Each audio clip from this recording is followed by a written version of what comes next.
My dear brothers and sisters, imagine standing before Allah on the day of judgment, believing your zakat al-fitr was accepted, only to discover it was rejected because you gave it to the wrong person. Imagine fasting the entire month of Ramadan, praying, making dua, seeking forgiveness, and then losing the reward of your charity because you followed emotions instead of guidance. This is not a small matter. Zakat al-fitr is an obligation, and if it is given incorrectly, your duty may not even be fulfilled. Today, we are going to speak about a mistake that many Muslims make every single year, and they do not even realize it. 1.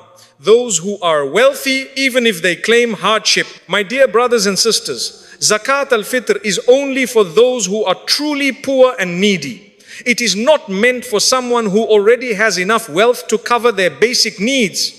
If a person owns money, gold, savings, business assets, or has a steady income that is more than what they require for daily living, and their wealth reaches or exceeds the nisab amount, then they are not eligible to receive zakat al-fitr. Even if that person is your brother, even if she is your married daughter, even if he is your uncle, family relationship does not change Islamic rulings. Sometimes people say, I am struggling, but when you look closely, they are not poor, they simply spend carelessly. They may have expensive phones, branded clothes, new furniture, or luxury habits, yet they still expect zakat before Eid. This is not real poverty. This is mismanagement of money. Islam does not classify someone as needy just because they want extra help for Eid shopping. True poverty means lacking essentials, food, shelter, clothing, and basic needs. If a person can comfortably provide for themselves and their family, they are not eligible for zakat al-fitr. The Prophet ﷺ clearly taught that charity is not permissible for the wealthy or for someone strong and capable of earning. If a person is healthy, able to work, and has the means to earn a living, they should strive, not rely on zakat. Do not let guilt, pressure, or emotional manipulation push you to give where it is not allowed. Acts of worship must follow Allah's guidance, not people's expectations. 2. Your parents and grandparents. My dear brothers and sisters, one of the biggest misunderstandings people have is thinking they can give their zakat al-fitr to their parents or grandparents if they are struggling financially. This is not correct. You are not allowed to give your zakat al-fitr to your mother, your father, your grandmother, or your grandfather, even if they are poor. Why? Because Islam has already placed their responsibility on you. If your parents are in need, it is not optional for you to help them. It is your duty. Allah has commanded kindness and financial support toward parents, especially when they grow older or become weak. Supporting them is not charity. It is an obligation. It is an honor. It is a responsibility that Allah will question you about. Zakat is meant to go to those people whom you are not already financially responsible for. If you give your zakat al-fitr to your parents, you are essentially using obligatory charity to fulfill a personal obligation. Most scholars explain that this does not count as valid zakat because you are required to support them anyway. If your father cannot afford his expenses, you must spend on him from your own wealth. If your mother struggles to buy food or medicine, you must take care of her from your earnings. That is your duty as a child. You cannot shift that responsibility onto zakat. And think about it carefully. If zakat were allowed for parents, many people would simply give their zakat to their own household and avoid helping the wider poor community. Islam ensures that zakat circulates beyond your immediate financial circle so that more people benefit. This does not mean you should not help your parents. On the contrary, you should give them generously. You should spend on them happily. You should never make them feel like a burden. But that support must come from your personal wealth, not from your zakat al-fitr.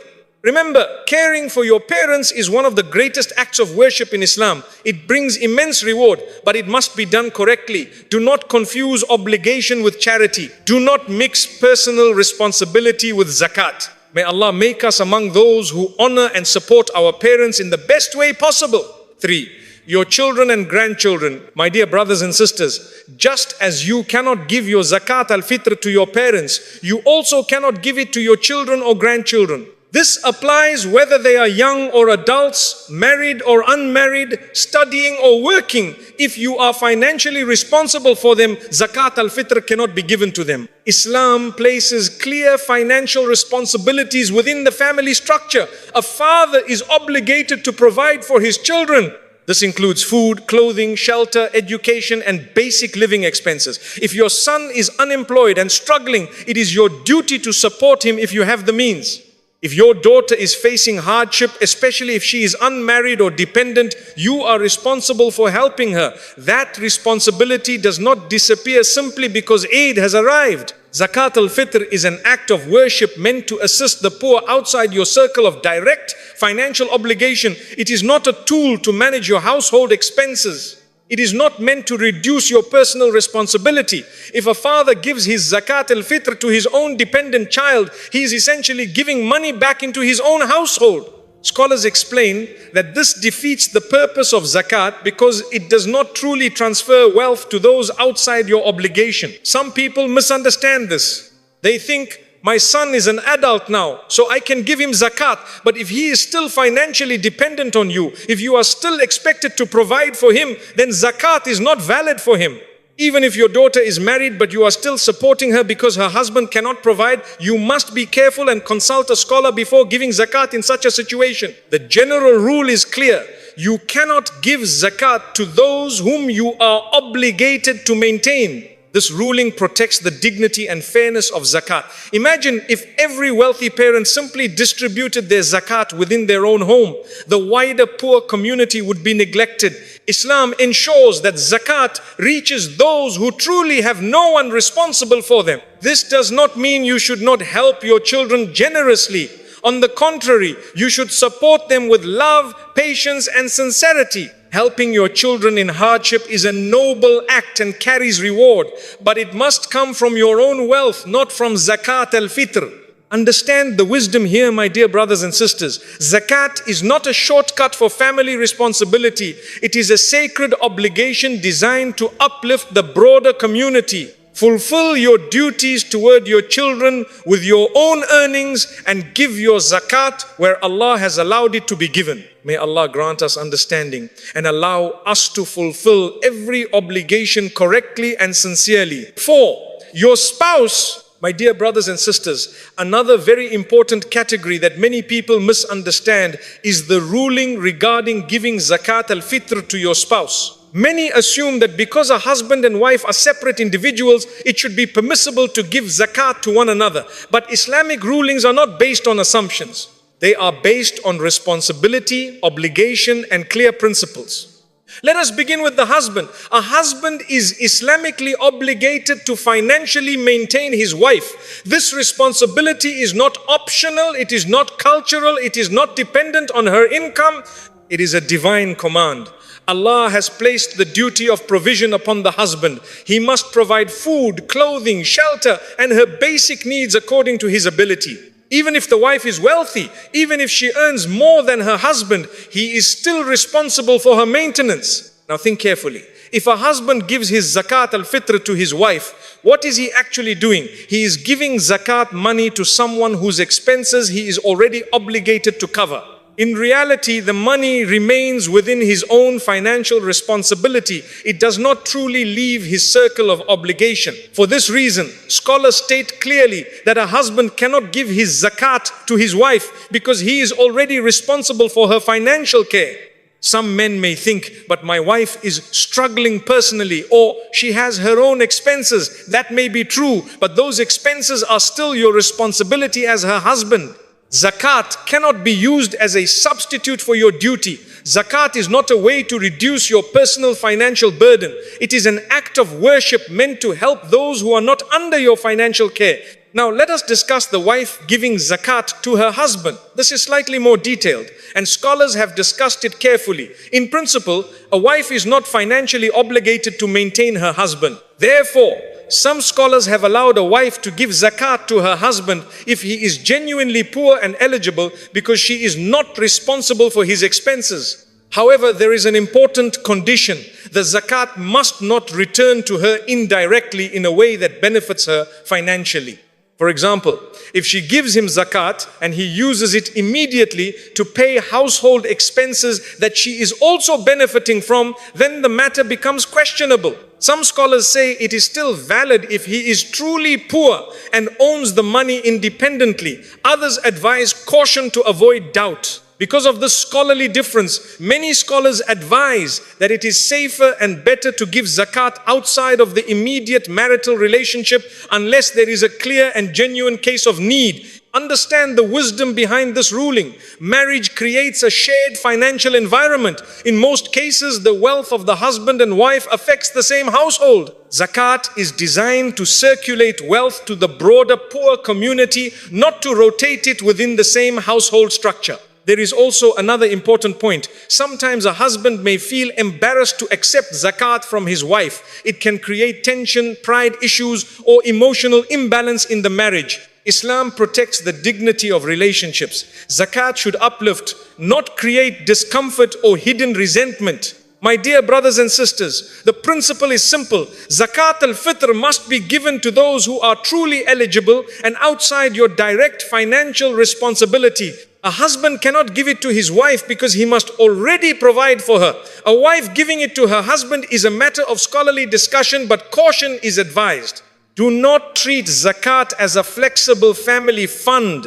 It is not family redistribution. It is an act of worship with specific boundaries. When Allah sets limits, those limits protect justice, fairness, and wisdom. If your spouse is struggling, help them generously from your own wealth. Support each other, strengthen your marriage, but do not confuse personal support with zakat al-fitr unless it clearly fulfills the conditions set by Islamic law. Remember, acts of worship are accepted when they are done sincerely and correctly. Good intentions alone are not enough. Knowledge must guide compassion. May Allah grant us understanding, purify our wealth, and allow us to give our zakat in the way that pleases Him most. Ameen. 5. Those from the direct family line of the Prophet ﷺ, Banu Hashim.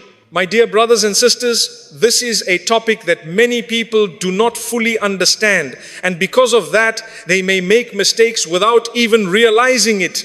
According to the majority of scholars, zakat, including zakat al-fitr, is not permissible for the direct descendants of the Prophet Muhammad ﷺ, who are known as Banu Hashim. This includes those who trace their lineage back to the family of the Prophet ﷺ through authentic and recognized genealogy. Why is this the case? It is not because they are better than others in terms of wealth. It is not because they do not face hardship. It is not because they are automatically rich. In fact, many among them may be poor. The reason is something deeper.